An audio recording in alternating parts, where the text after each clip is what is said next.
Hindi dapat sabay-sabay ang pagtatanim ng mga magsasaka para maiwasan ang oversupply o labis-labis na supply ng mga produktong pang-agrikultura.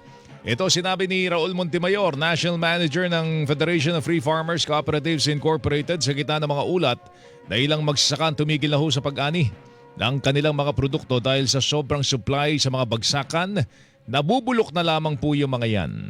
Unang-una yung sinasabi nilang programming ng pagtatanim, huwag sabay-sabay magtanim kung pwede. Opo, opo. Ang problema dyan, kanya-kanyang tanim yan. Hindi ba- Napakahirap hindi na ba yan- ipatupad yung parang program na pagtatanim. No, so I think yung alternative is tulungan sila pag anihan na, nandyan na yung cold storage.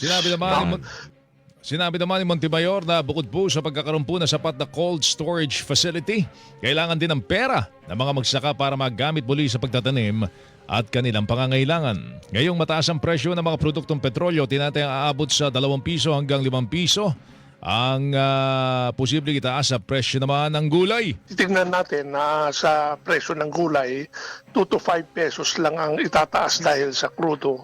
Hindi lang naman ganun ka-significant. No? Pero bakit hindi binibili? No?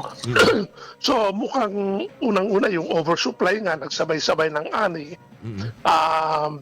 And then natatakot din yung mga trader na baka pagbibilhin nila, baka mabulukan lang sila pagdating dito sa Manila dahil baka matumal na rin ang pagbenta. Tinig po ni Raul Montemayor, National Manager, Federation of Free Farmers Cooperatives Incorporated.